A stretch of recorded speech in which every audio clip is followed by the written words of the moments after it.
Good morning, spiritual whistleblower here. Hi guys, it's early. I'm out in the park feeding. I like to feed the birds and the squirrels and just listen. It's peaceful and quiet. The park gets really crowded in New York City throughout the day, so come early in the morning. That's when it's best. I enjoy the peace and quiet. Anyway, real quickly, I will be in Toronto, Canada on Wednesday, May 14th. I'm having a workshop. It's a private event. I don't post the address. So in order to get the address of the event, you will have to purchase a ticket. It will automatically email you once you make the purchase. And you'll get the location and details, okay? I look forward to meeting you guys. We're gonna cover everything, take lots of photos. I will have books if you wanna purchase books, merchandise, or you can bring your own book and I'll sign your book. A lot of people buy their books ahead of time, or they bought my book in the past and they just bring it with them to the workshop, okay? That works too. It's all good. So Toronto, Canada, I cannot wait to party with you guys Wednesday, May 14th. The link to the tickets is pinned down in my comment section, guys, okay? Now, by request, I want to talk about smear campaign when it comes from your mother. I've been making these mother videos because, not just because of my mother, but I think the mothers do more damage to both their sons and daughters. That mother wound is more damaging than the father wound. I think they're both abusive, but because the mother is expected to be nurturing, mothers are supposed to nurture and protect their children. And when you grow up with a mother who does not protect you or nurture you, she might be physically present, she might be there to pay the bills and provide food on a financial transactional basis as a mother figure. However, the emotional component is gone. She is totally emotionally disconnected. And what these parents don't realize is, yes, a child does require food, clothing, shelter. And if you don't provide food, clothing, and shelter, legally, you can be penalized. You can go to jail. Your children can be taken away from you and put in foster care. So, your parents are angry that they have to be financially responsible. If they could get away with not being financially responsible, a lot of us would have been tossed to the side and abandoned. Trust me. They would have gave up those parental duties and tossed us to the side. A lot of them do anyway. I've talked to a lot of people who were abandoned by their parents or dumped off on their grandparents to be raised. It's really fucked up. But what I find, the mother wound destroys both the sons and the daughters, because she just cannot see that her children need the emotional connection. They need to hear, "I love you." They need to hear, "Good job, great job, mommy's proud of you," even though, you didn't do good. Let's say, you had a baseball game or something, basketball game, or, and your team lost or you didn't play your best. You need your mother to say, "Great job. Doesn't matter. Mommy is so proud of you. You played your best." That is emotional nurturing and connection. You're not going to get that from a narcissistic mother. You're just not. Or if you make bad grades in school, a mother who is nurturing and supportive is going to hold off on being angry and lashing out. She's going to talk to the teacher and say, "I want to know what's going on with my child. Why do the grades look like this? Because when my child comes home, I'm helping my child with their homework. So there's an issue." So if the teacher says, "Well, we find that there's other issues that might be, messing with your child's learning, such as behavioral issues, not focusing, staring off into, not paying attention to the teacher, but staring off into to the atmosphere, fidgeting, impulsive behavior." So now we're getting into ADHD and autism. We're getting into the dyslexia, not being able to read, no matter how many times, you're trying to teach the child is disengaged in learning. So what a narcissistic parent would do, like my mother, a narcissistic mother ain't trying to hear nothing. She's going to beat you for having bad grades. Didn't I tell you to get in school and learn? What the fuck is this?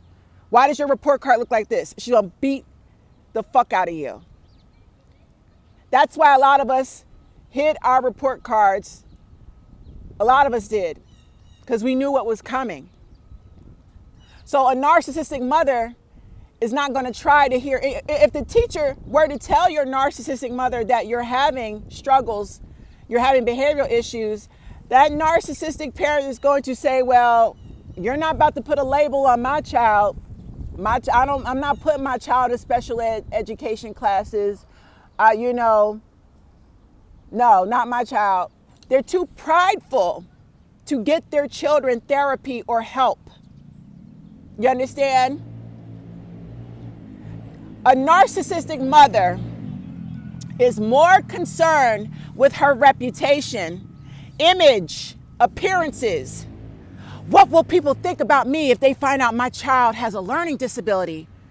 Oh my God, it's going to fuck up my perfect image as a mother.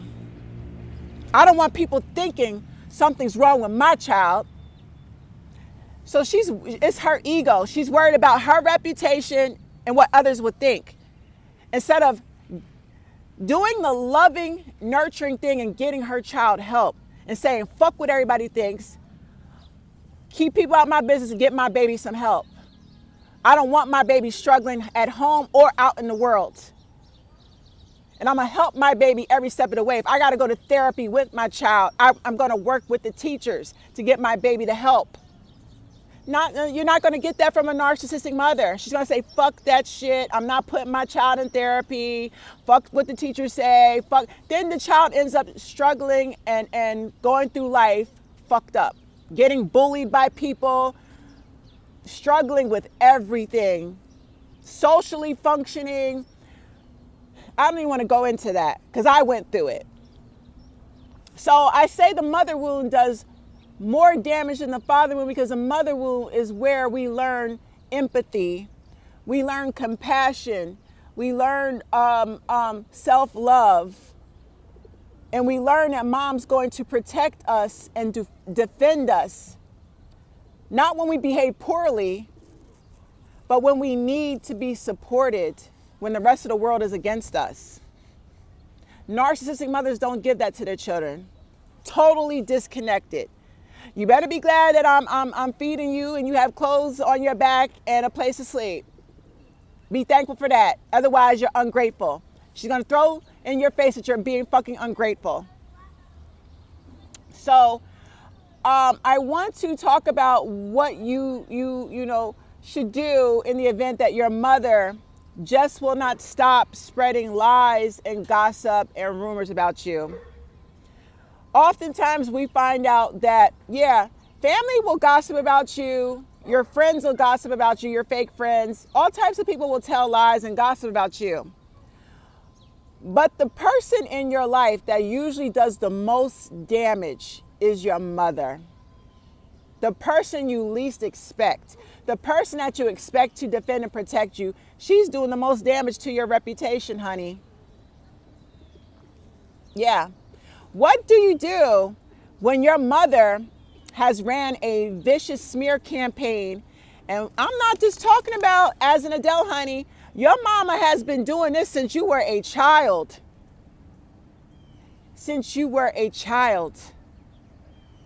When I was younger, I actually sat and watched my mother on the telephone with one of her girlfriends talk about my body. I can't stand that fat bitch. Lazy fat bitch. All she do is lay around.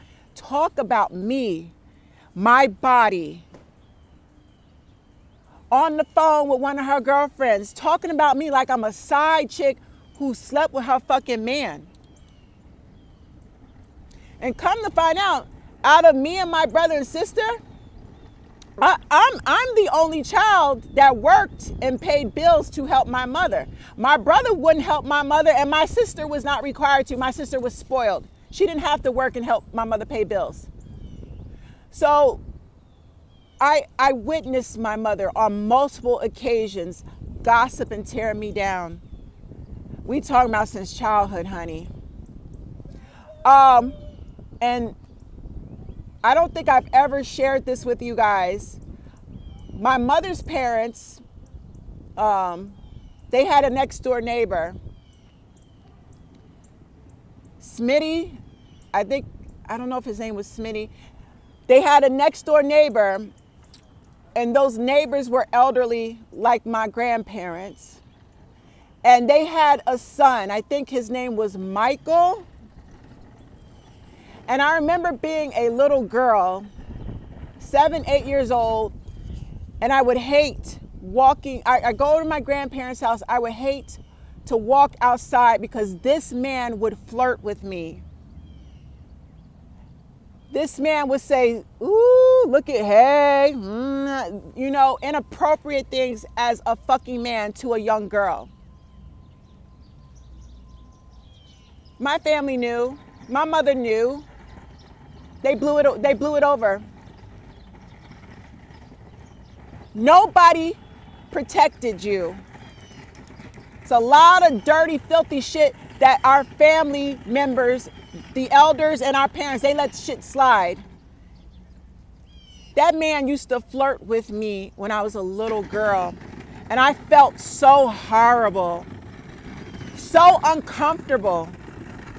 I would run back inside every time I see this fucking man.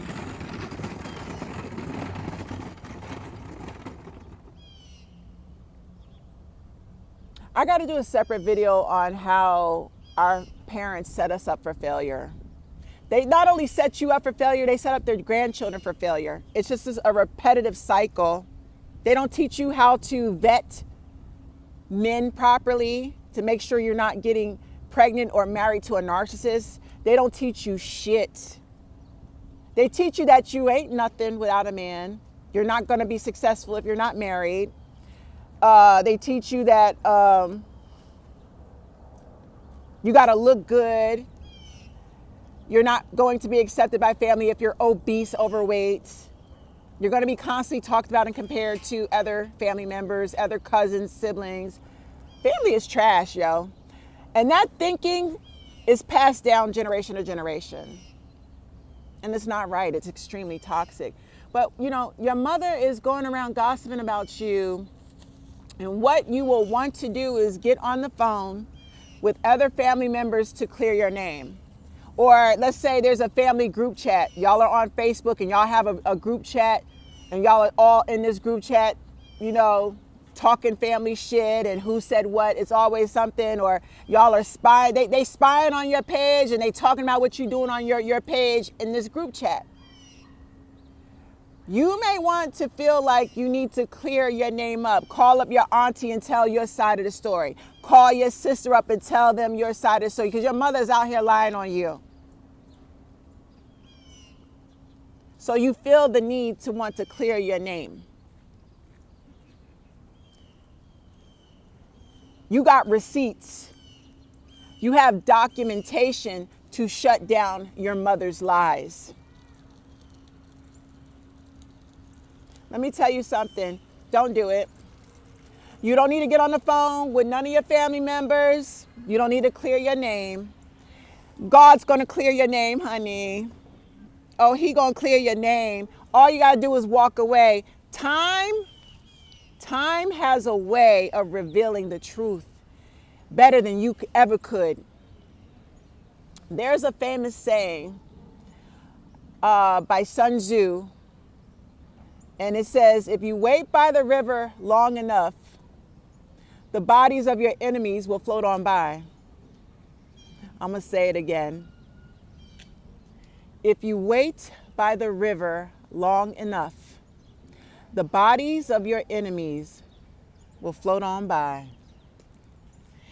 That teaches us that patience, when you have patience and you allow time to do its job, time will reveal the truth in the end. It always does. It exposes the liars. Yeah, better than you could. Sorry, I dropped my glasses. So you let your mama continue to lie. You continue to allow your mama to play victim. She did you dirty, bullied you, allowed motherfuckers to molest you, didn't defend, protect you, body shamed you, fat shamed you. If you're autistic, you know she's a fucking ableist, talked about your mental health, but she leaves out the part that when she was a young mother, she did nothing to help you with your autism, like my piece of shit mother. When my teachers told her they started seeing things in me, the bitch looked the other way. Not my child. You ain't about to put a label on my child. So I went through life suffering because I was autistic. I didn't know it. I was slow. My speech, I need speech therapy right now. I'm getting speech therapy because I have a speech impediment. The thoughts in my brain pop up faster than I can speak them. There's a lot of things connected to my autism that I should have got help for when I was a child and I didn't. So now I got to play catch up and work on this shit now because my parents failed me. Your mother will weaponize your mental illness against you. Your mother will weaponize your disability that she should have taken care of when you were a child. It was her responsibility, her obligation, but she was too prideful. And now that you're an adult and you're struggling with these issues that you had no idea that you had, she's making fun of you. She's starting rumors about your autism.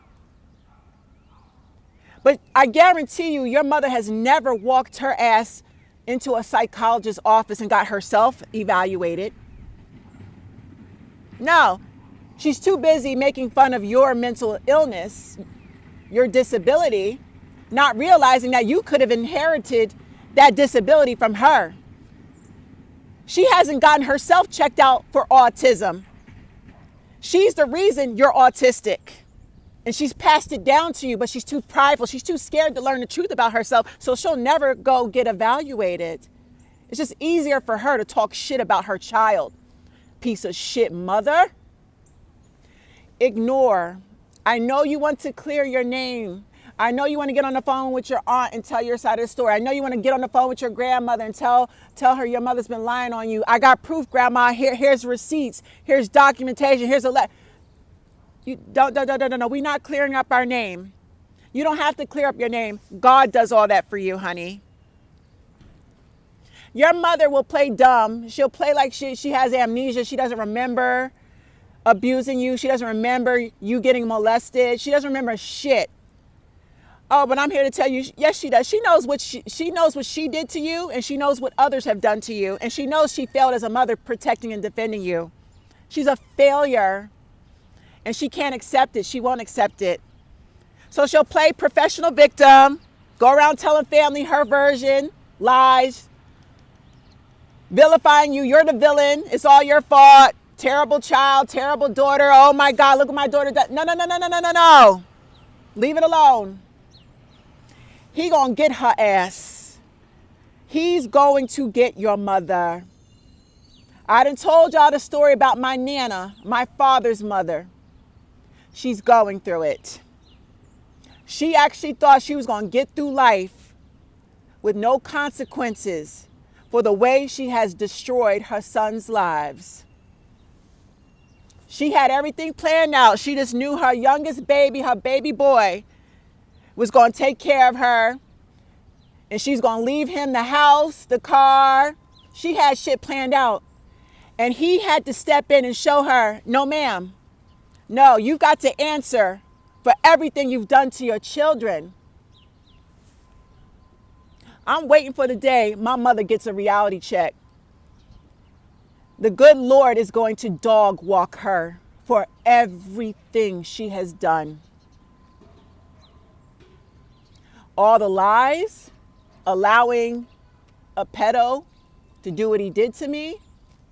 It's not her fault that he did what he did to me. I don't blame her for that. He's a grown-ass man, and he should have kept his hands to himself. When he married my mother, he took vows before God to honor, protect, and that included the children. But he violated those vows before God. That's not my mother's fault. It's my mother's fault when I brought it to her attention repeatedly. She could have divorced him while he was locked up. When he went away to prison, she could have been making her escape plans. He did this to my child. I could never go back to that man.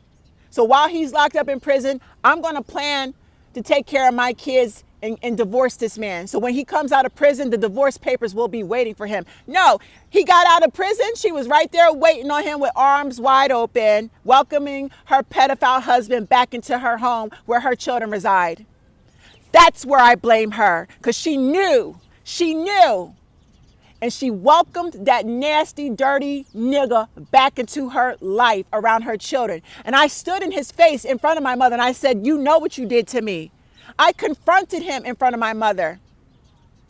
What do you expect a pedophile to say? A pedophile is going to lie through their teeth. I never touched you. I never did that. They all lie. We saw how Sean Diddy Combs lied about beating Cassie. He got on the camera and said Cassie was trying to destroy him. It was all lies and fabrication. And then they put the video out there of him beating her ass. So then he had to get out there and apologize because he was embarrassed. Pedophiles never tell the truth. Pedophiles lie on children because they don't want to get exposed. So yeah, the nigga lied. I never touched you. No, I confronted him in front of my mother. I said, you did what you did to me. My mother's still married to him. That's why I had to get away from her. You don't think God's going to get her? He's already suffering. That man lost all his money and fortune fucking with my mother. He's never been able to bounce back. He's got all these terrible health issues, high blood pressure, diabetes, bad heart, stroke. God's been kicking his ass and he's never going to recover because he's cursed from touching a fucking child. Now it's my mama's turn. I'm waiting on that phone call because God gonna dog walk her ass. She was given a choice to protect her children and she went against it. It's not her fault for what he did to me, but it's her fault. Once she was given that information, she chose to allow this pedophile back into her home around her children. She gonna pay for that shit. I'm not getting on the phone with no family members and clearing up my name. I'm not talking to none of the family. And I'm going to tell y'all something else. It's a blessing because you're going to find out which one of your family members support your mother. Any of my family members that support my mother support pedophiles because she loves fucking pedophiles. And her husband is not the only pedophile she has fucked because the rumors have it that she slept with the pastor of the church. He's deceased now. I won't say his name. But he's a pedophile because my mother was a teenager at the time. My mother has a thing for fucking pedos. I don't know, maybe her grandfather. I don't know, maybe she was molested when she was a little girl by her granddaddy or another man in her family. There's other trauma there that was created by the men in her family that she has not revealed. But she has a thing for pedophiles because she married a fucking pedophile. And she's still with that nigga to this day. The family members that support your mama and her bullshit, they got to get cut off too. It's a blessing when they're revealed. You got to allow, when your mama spreads the rumors about you, you got to sit back and watch to see who's helping her spread the rumors and who's sitting up with her enjoying the gossip. Because they're your fucking enemy too. They're the enemy too. They all got to go. Whoever supports your mama got to get cut off because that means they endorse, enable, and support pedophilia. They endorse and support child abuse because your mama's a motherfucking child abuser. Let the smear campaign do its job. Let it reveal your enemies in your family. Back away and let him step in. He's going to clean house and you will be vindicated. And on that note, I hope y'all have an amazing day because I'm going to have an amazing day. Toronto, Canada, I will see you on Wednesday, May 14th. Ticket information is pinned in the comment section. I love you guys. Spiritual whistleblower. Be blessed.